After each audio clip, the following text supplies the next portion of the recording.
भारत उस सूरत में जानबूझकर भी किसी मुल्क से हार सकता है ताकि पाकिस्तान को जो है नीचा दिखाया जाए। भारत के खिलाफ मैच न खेलने से आईसीसी को भारी नुकसान होगा।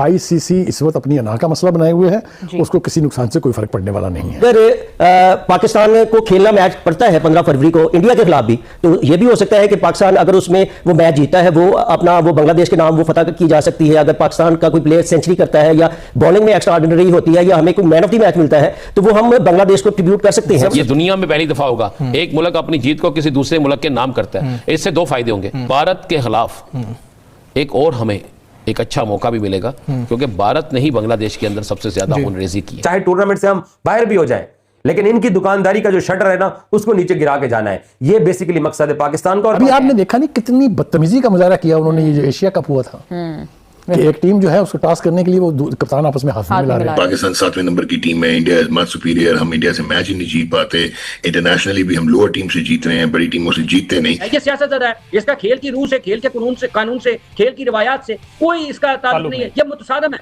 खेल की रूह से भी, खेल के कवानीन से भी। यूं भी तो लगेगा कि शायद पाकिस्तान इंडिया के मैचेस से भाग रहा है, यहाँ ये सारी तो इंटरप्रिटेशन है ना। ये बिल्कुल पाकिस्तान को हर वो काम करना चाहिए जो आइन और कानून के अंदर रहते हुए इस सोई हुई और दौलत की पुजारी दुनिया को जगाने के लिए किया जा सकता है, वो करना चाहिए। दो और टीमें भी जो है वो इस वर्ल्ड कप का बाइकआउट करेंगी, फिर ये वर्ल्ड कप नहीं रह जाएगा। देखिए पाकिस्तान चैंपियन इस वर्ल्ड कप की, पाकिस्तान जीत चुकी है 2009 में। हाँ जी, और पाकिस्तान इस वक्त एक दुनिया की बेहतरीन टीमों में शुमार होती है। पाकिस्तान के साथ बड़े राबते हैं मुख्तलिफ मुल्कों की टीमों के, और भारत का ये जो तसल्लुत है ना, भारत की ये जो जारादारी है, इस पर कई मुमालिक जो है वो पहले नहीं बोलते थे, अब बोलना शुरू। क्या बांग्लादेश ने बोलकर ये साबित नहीं किया कि मुल्क छोटा बड़ा नहीं होता, मुल्क जो होता है वो गैरत वाला होता है। ऑस्ट्रेलियन क्रिकेटर्स बोलते हैं, देखिए ऑस्ट्रेलियन क्रिकेटर्स बोले, बर्तानिया के क्रिकेटर्स बोले हैं, न्यूजीलैंड के क्रिकेटर्स बोले हैं। आप देखें इसी भारत के अंदर कई मुल्कों की टीमों की हवातीनों की टीम आई, उसके साथ जो हुआ, इसी तरह दूसरी टीमों के साथ जो हुआ। और भारत महफूज नहीं है। अगर तो भारत महफूज मुल्क होता तो मेरा ख्याल है फिर किसी को गिला ना होता। और अगर भारत ने यह खिलाफ वर्जी ना की होती, भारत ने कई दफा कहा कि हम फलां मुल्क में जाके नहीं खेलेंगे, और ये इब्तिदा किसी और ने नहीं की, ये भारत ने की है। अब भारत को भुगतना पड़ेगा। मैं समझता हूं कि पाकिस्तान ने अगर बाइकआउट किया तो फिर शायद ये वर्ल्ड कप ना हो। ठीक, और पाकिस्तान मतलब उस लेवल पे ना हो, क्योंकि जाहिर है आपके राइट्स इतने आपने बेचे हुए। अगर 2-3 मुल्क और बाइकआउट की तरफ चले गए तो फिर कौन सा वर्ल्ड कप। उधर कोई वबा भी जो है वो भारत में फैली हुई है, उसके भी कुछ सबसे बड़ी तो उधर वबा नफरत की फैली हुई है ना, ये मोदी साहब वाली। उसके बाद जो है वहां पे वबा फैली हुई है कि किसी को मत बर्दाश्त करो। अगर भारत हार रहा होता है तो आलम ये होता है कि क्राउड में से लोग जो है उठ के बोतलें मारनी शुरू कर देते हैं, क्राउड में से लोग जो है वो दूसरे काम शुरू कर देते हैं। तो ये सारी चीजें बड़ी क्लियर और वाज़ेह। यही बात हुई कि बेगाने की शादी में अब्दुल्ला दीवाना, बांग्लादेश क्रिकेट बोर्ड का मामला था। पाकिस्तान ने अखलाकी तौर पर हर तरह से बांग्लादेश क्रिकेट बोर्ड को सपोर्ट किया।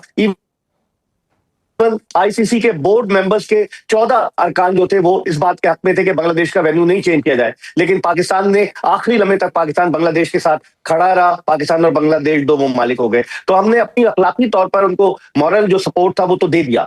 अब बांग्लादेश खुद नहीं चाह रहा कि आईसीसी की डिस्प्यूट रेगुलेशन कमेटी के पास जाया जाए, यानी इस मामले को वो दबाना चाह रहे। उन्होंने इस मामले को इसलिए भी ज्यादा उठाया कि 12 फरवरी को बांग्लादेश में इलेक्शंस है, और क्योंकि एंटी इंडिया सेंटीमेंट्स है वहां पर, तो वो उसकी वजह से उसको और इलेक्शन में उसको यूटिलाइज करना चाहते हैं। अगर हम इवेंट में जाते हैं तो अंडर प्रोटेस्ट हम हिस्सा ले सकते हैं, काली पट्टी बांध ले किसी मैच में, किसी मैच को जीते और उसको बांग्लादेशी भाइयों के नाम कर दें, जो हमें पैसा मिल रहा है उसमें से कुछ बांग्लादेश को शेयर दें, और उसके बाद अपनी लॉबी बनाएं, इतना स्ट्रांग करें, दूसरे लोगों को भी रियलाइज कराएं कि यार ये जो मॉन्स्टर बना दिया है इंडिया का, इसको काबू करो, नहीं तो तुम्हें आ जाएगा एक दिन वो। अभी तो चलो बांग्लादेश की तरफ है, पाकिस्तान ने तो उनको भगा दिया और पाकिस्तान ने अपनी बातें बना ली, बांग्लादेश कमजोर था, कोई और उसके साथ खड़े नहीं हुआ। लेकिन अब कल को England, Australia, south Africa, New Zealand, इनके भी खिलाफ इंडिया कुछ कर सकता है, तो इनको भी चाहिए कि साथ दें पाकिस्तान के और दूसरों को, और जो मॉन्स्टर क्रिएट किया है इसको हटाएं यहाँ से, या कम से कम इनको इनकी औकात में लेकर आए, तभी होगा। अकेले अभी हम कुछ करके और मजीद कहीं आइसोलेट ना हो जाए। अच्छा। लेकिन ये गवर्नमेंट लेवल पे अब बात आती है, जाहिर है हुकूमत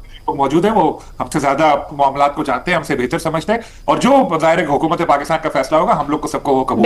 डेफिनेटली। सलीमी साहब, आपको क्या लगता है कि मुमकिन जो ऑप्शंस हैं उनमें से कौन सा ऑप्शन पाकिस्तान जो है वो चूज करेगा? भारत के खिलाफ मैच न खेलने से आईसीसी को भारी नुकसान होगा। आईसीसी इस वक्त अपनी अना का मसला बनाए हुए है, उसको किसी नुकसान से कोई फर्क पड़ने वाला नहीं है। फिर कहा गया जी कि वर्ल्ड कप के बारे में शिरकत के हवाले से बोर्ड अपने ऑप्शन जो है छुपाए रखेगा। इतनी हाइप के बाद आप ऑप्शन छुपा नहीं सकते हैं अपनी, ठीक है जी। दूसरी बात यह है कि स्याह पट्टियां बांध के हम मैच खेलेंगे ताकि इजहार यकजहती हो सके बांग्लादेश की टीम के साथ। ये इनको नोबडी नोटिसेस। सिंबॉलिकली तो हो सकता है, लेकिन इसका प्रैक्टिकल इम्पैक्ट नहीं होगा। लेकिन आईसीसी की सेहत पे क्या असर होगा इससे, ठीक है जी। दूसरा ये कि जी जो भी मैच आप जीते हैं उसकी फतह जो है वो बांग्लादेश के नाम कर दें। ये ढकोसले कह लीजिए आपको या छोटे छोटे जेस्चर्स हैं, ये उस मोनोपोली को तोड़ने की कोशिश नहीं है। मैं फिर आपसे ये कह रहा हूं कि जो स्टांस मोहसिन नकवी ने लिया बांग्लादेश की टीम के हवाले से एज पीसीबी के chairman and as interior minister, that is respectable. पूरी दुनिया ने उसकी तारीफ की है। पाकिस्तान में जो पजीराई मिली उसको, पूरे मीडिया में ग्रास रूट लेवल के ऊपर लोगों ने कहा कि मोहसिन नकवी जिंदाबाद। हाँ जी बिल्कुल, उन्होंने तो कह दिया था कि 22वीं टीम का भी अरेंज कर लें अगर फिर इसी तरह से पाकिस्तान नहीं जाने का फैसला करता तो वो कैसा वो। लेकिन ये भी बात आ रही थी कि ये एक ऐसा मामला है जिसमें फॉरेन पॉलिसी को भी देखना होता है, बहुत सारे मामला जो है वो। देखिए फॉरेन पॉलिसी तब तो नहीं देखी जा रही जब हिंदुस्तान जो है वो स्पोर्ट्स की दुनिया के अंदर सियासत को लेकर आ रहा है, उस वक्त तो कोई नहीं देखता। दूसरी बात यह है कि मोहसिन नकवी ने अभी रिसेंटली अपने एक बयान में कहा था कि देखिए जो नुकसान से डराया जा रहा है ना, हमें कोई बड़ा नुकसान हो जाएगा जी, प्लेयर को पैसे नहीं मिलेंगे जी। वो कहते हैं जब, ये उनका कोट एंड कोट में बता रहा हूँ, जब जंग होती है तो नुकसान नहीं देखे जाते। पाकिस्तान 7वें नंबर की टीम है, इंडिया इज मच सुपीरियर, हम इंडिया से मैच ही नहीं जीत पाते, इंटरनेशनली भी हम लोअर टीम से जीत रहे हैं, बड़ी टीमों से जीतते नहीं, दैट इज वन पार्ट। लेकिन जो पाकिस्तान क्रिकेट की ब्रांड इक्विटी है उसी पे इंटरनेशनल क्रिकेट के ब्रॉडकास्टर्स और ब्रॉडकास्टिंग राइट सस्टेन करते हैं। आईसीसी टूर्नामेंट्स में 63 से 65% जो है रेवेन्यू ब्रॉडकास्ट का वो इंडिया पाकिस्तान का मैच जनरेट करता है। 10 सेकंड का जो स्लॉट है इंडिया में कमर्शियल एयर टाइम का एक चैनल का, वो 17। फाइनली दोस्तों, जैसा कि आप लोग ये चीज़ नोटिस कर ही रहे हैं कि पाकिस्तान का क्या रवैया है, ये कुछ समझ में मसला आ नहीं रहा दोस्तों। फाइनली आप लोगों ने देखा कि इस समय पाकिस्तान का ही बाइकाट हो गया। आगे जो भी अपडेट निकल कर आता है मैं आपके बीच जरूर रिप्रेजेंट करूंगा। अगर आप लोगों को वीडियो पसंद आए हो तो हमारी वीडियो को लाइक करना और चैनल पर नया हो तो सब्सक्राइब कर लेना। जय हिंद।